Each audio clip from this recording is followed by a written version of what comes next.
Okay, so last time हम लोगों ने कंडीशनल प्रोबेबिलिटी को देखा था कि how we can determine the probability under some evidence under some condition.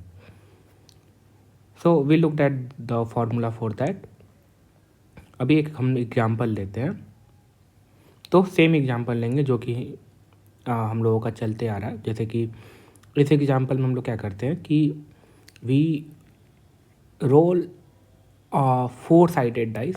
मतलब एक डाइस है जिसका कि 4 साइड है. ठीक है, उस डाई को हम लोग 2 बार रोल करते हैं और एक्स को हम लोग असाइन कर दिया कि the first roll, outcome of the first roll, और वाई को असाइन कर दिया कि outcome of the second roll, second time जो हम लोगों ने रोल किया. Right, so this will what the sample space will look like. Right, maybe आप फर्स्ट रोल पे 1 आ जाएगा आपका, या सेकेंड रोल पे भी 1 आ जाएगा. फर्स्ट रोल पे 1 आएगा, सेकेंड रोल पे 2 आएगा. तो these are the 16 possible outcome that में अकर. राइट, नाउ हमारा एजम्पशन क्या रहता है कि what we are assuming is that all these outcomes are equally likely. Right, that means कि अगर एक आउटकम के प्रोबेबिलिटी को पूछा जाए, let suppose that what will be the probability that this will occur, अगर सब इक्वली लाइकली है तो इसका प्रोबेबिलिटी होगा 1/16 because we have 16 such elements in it in the sample space. So probability of occurrence of this particular element will be 1/16, and similarly for all these elements. Okay, now let's assume कि जो आपका एक event है, let B is a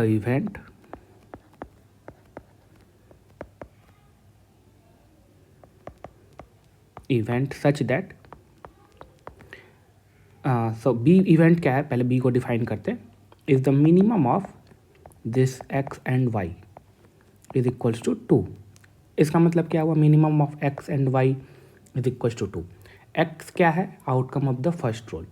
Y क्या है, outcome of the second roll. मतलब first roll पे क्या मिल रहा है और सेकेंड रोल पे क्या मिल रहा है. बी क्या है, is the minimum of these 2. मतलब कि ठीक है, पहले इस चीज़ को हम समझते हैं कि minimum of x y is equals to 2 क्या है. देखो, अगर एक्स वाई में मिनिमम 2 होना है, दैट मीन्स कि या नहीं तो एक्स, तो एक एलिमेंट तो 2 होगा ही होगा, यानी तो एक्स जो होगा वो 2 होगा. अगर हम एक्स को 2 कंसीडर कर ले और इस ओवरऑल का मिनिमम जो है वो कितना है, 2 है. ठीक है, दैट मीन्स कि यहाँ पे जो भी एलिमेंट होगा, अगर हम x को 2 कंसीडर कर लिए हैं, 2 इसलिए कंसीडर किए क्योंकि मिनिमम 2 है. ठीक, और 2 को अगर मिनिमम होना है, दैट मीन्स कि यहाँ पे जो भी एलिमेंट होगा वो 2 से क्या होगा, यानी तो 2 होगा, यानी तो 2 से बड़ा होगा, तभी आप मिनिमम 2 मिल पाएगा आपको. ठीक है, मतलब कि यहाँ पे 2 होगा, यानी तो 3 होगा, यानी तो 4 होगा. एक ये पॉसिबिलिटी हो सकता है. या नहीं तो आप y को 2 कंसीडर कर लो, मतलब कि इस ओवरऑल को अगर मिनिमम 2 होना है, दैट मीन्स कि यहाँ पे जो भी एलिमेंट होगा वो 2 होगा, यानी तो 2 से बड़ा होगा. तो इस इवेंट को अगर देखा जाए तो फेवर कौन कौन सा एलिमेंट करेगा with in this sample space. इस सैम्पल स्पेस में कौन कौन से एलिमेंट्स जो हैं इस इवेंट, पर्टिकुलर इवेंट बी को फेवर करेगा. देखो, ये 2 रहेगा, या नहीं तो उससे बड़ा रहेगा. 2 3, 2 4, 2 1 नहीं लेंगे. क्यों, क्योंकि ये 2 है. अब इन दोनों का मिनिमम अगर देखोगे तो क्या हो जाएगा, 1 हो जाएगा. बट हमको मिनिमम कितना चाहिए, 2 चाहिए. डैट मीन्स कि 2 होगा यानी तो 2 से बड़ा होगा, 2 होगा यानी तो 2 से बड़ा, 2 होगा यानी तो 2 से बड़ा.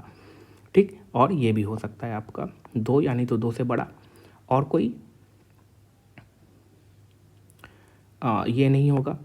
राइट, और 2 किस में है, देखो, और 2 यहाँ पे है. ठीक है, तो ये भी होगा क्योंकि 2 और 4 है, तो इन दोनों का मिनिमम 2 होगा. तो ये जो पर्टिकुलर एलिमेंट्स हैं, they are going to favour this particular event. Right, मतलब कि अगर इस इवेंट का अकर होना होगा तो इसी 5 में से कोई ना कोई एक अकर होगा. राइट, और ये जो इवेंट हमने कंसीडर किया है ना, इसी इवेंट पे हम कंडीशन करेंगे, इसी इवेंट को एज अ एविडेंस हम कंसीडर करेंगे. राइट, नाउ लेट्स एज्यूम कि लेट आपके पास एक इवेंट m है और ये जो इवेंट m है वो इस तरह से डिफाइंड है, maximum of x, y, right. तो अब आपको ये मैक्सिमम ऑफ x, y समझ में आ गया होगा। इन दोनों से जो भी मैक्सिमम होगा that will get assign to this m। अब जो है लेट्स एज्यूम कि हमें ये प्रोबेबिलिटी कैलकुलेट करना है, probability that maximum is equals to 1 given this b, given this evidence b। मतलब कि what will be the probability that maximum will be 1 such that minimum is 2, right, has happened already। तो अगर event b हो चुका है then what will be the probability that you will get the maximum of 2 roll is equals to 1, right। so देखो अगर हम directly इसको देख सकते हैं और जो हमारा फॉर्मूला है उसके थ्रू भी हम इसको देख सकते हैं। सबसे पहली बात तो देखो अगर हम डायरेक्टली इसको देखें, अच्छा सबसे पहली बात ये maximum of this two x and y is equals to 1, इसका मतलब क्या हुआ? इसका मतलब ये हुआ कि एक देखो, एक तो यहाँ 1 होना ही होना है और इस ओवरऑल को अगर मैक्सिमम, इस ओवरऑल का अगर मैक्सिमम 1 होना है दैट मीन्स कि यहाँ जो भी एलिमेंट होगा इस जगह पे वो 1 से छोटा होगा। अब 1 से छोटा क्या हो सकता है? अगर हम अपने एक्सपेरिमेंट के अकॉर्डिंग देखें तो एक ही एलिमेंट पॉसिबल है 1 1, राइट। यानी तो आप इस तरह से कंसीडर करो, अगर मैक्सिमम 1 को होना है तो हम सेकेंड रोल पे y को 1 कंसीडर कर लिए, तो अगर इस ओवरऑल को 1 होना है दैट मीन्स कि यहाँ पे क्या होगा, यहाँ पे जो भी होगा एलिमेंट वो 1 से छोटा होगा। 1 से छोटा एलिमेंट हम कितना कंसीडर कर सकते हैं? एक ही, जो कि 1 1। तो दैट मीन्स कि आपका फेवरेबल जो होगा for this particular event this is the only element, right। अब देखो, अब कंडीशन प्रोबेबिलिटी के अकॉर्डिंग सोचो कि आपको ये इवेंट बी दे दिया गया है, इवेंट बी दे दिया गया है मतलब कि इसमें से ही कोई ना कोई हुआ होगा, राइट। और हम क्या बात कर रहे हैं, जब ये दे दिया गया है then what will be the probability of this event. And ये इवेंट देखो जो भी आपका कंडीशन है, जो भी आपका एविडेंस है उससे बाहर है, राइट। दैट मीन्स कि probability of happening this event will be 0, right. और अगर इनवर्ट्स आप अगर इस तरह से भी देखो कि probability that maximum of 2 roll is 1 given minimum of 2 roll is 2। अगर minimum of 2 roll, minimum of roll अगर जो भी 2 रोल हम लोग कर रहे हैं उसका अगर मिनिमम हम ऑलरेडी बोल रहे हैं कि वो 2 है, then how is it possible that आपको मैक्सिमम जो है वो 1 मिल जाए? पॉसिबल नहीं है। That is why the probability assignment will be 0, right. Now let's look at one more event. So now I am interested in this probability that maximum of 2 roll is 3 given the minimum of 2 roll is 2।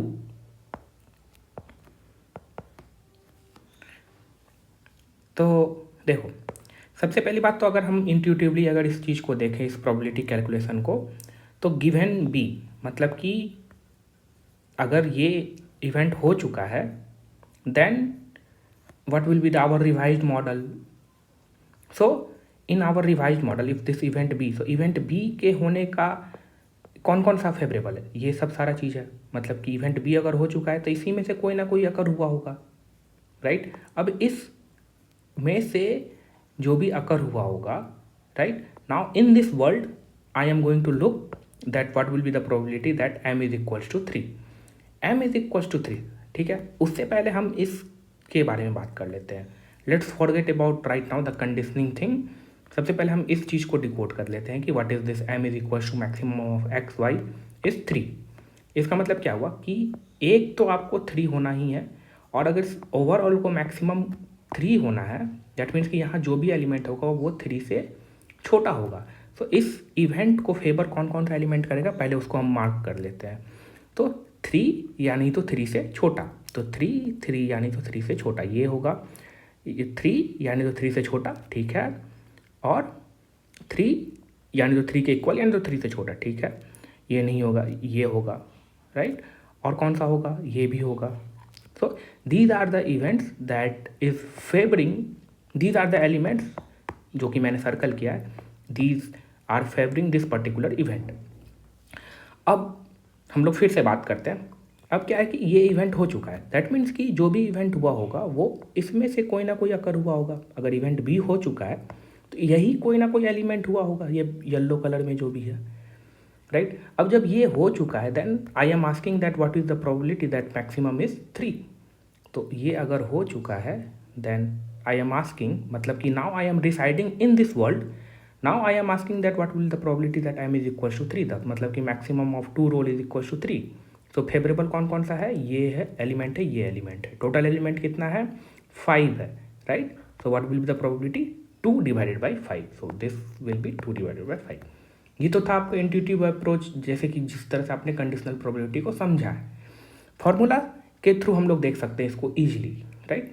सबसे पहले what will be the probability of this event b from this original model, right.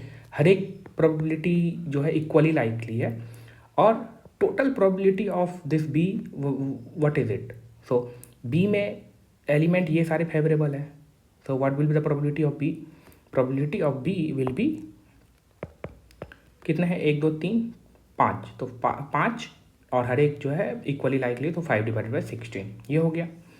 Now अगर इस event को होना है तो इस event को फेवर कौन सा पार्ट करेगा, इस इवेंट को फेवर करेगा इंटरसेक्शन वाला पार्ट, दैट मीन्स कि m इंटरसेक्शन b वाला पार्ट.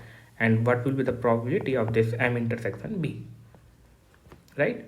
सो आप देख लो m आपका कौन सा हो गया, m ये जितना भी सर्कल किया हुआ है, और b कौन सा हो गया, ये येलो वाला, राइट. और उनका इंटरसेक्शन क्या हो जाएगा, these two. So all these elements are equally likely, so what will the probability of occurrence of these two events will be 2 divided by 16, right. So overall you will get 2 divided by 5. so हम लोगों ने देखा था intuitive approach से भी कि we are getting this 2 divided by 5 from the formula we are getting the same thing, right. so जो intuitive approach है उसी का रीजनिंग है ये चीज़, राइट. और जो कि हम लोगों ने लास्ट वीडियो में इसको काफ़ी अच्छे से डिस्कस किया था कि ये प्रोबेबिलिटी कैसे, ये जो हम लोग का कंडीशनल प्रोबेबिलिटी फाइंड करने का रीजनिंग है, कैसे इसको हम लोगों ने फार्मूला में कन्वर्ट किया था, ये हम लोगों ने लास्ट वीडियो में देखा था, right. So that is all in this video. We wanted to just understand through the example that how we can find the conditional probabilities. Thank you.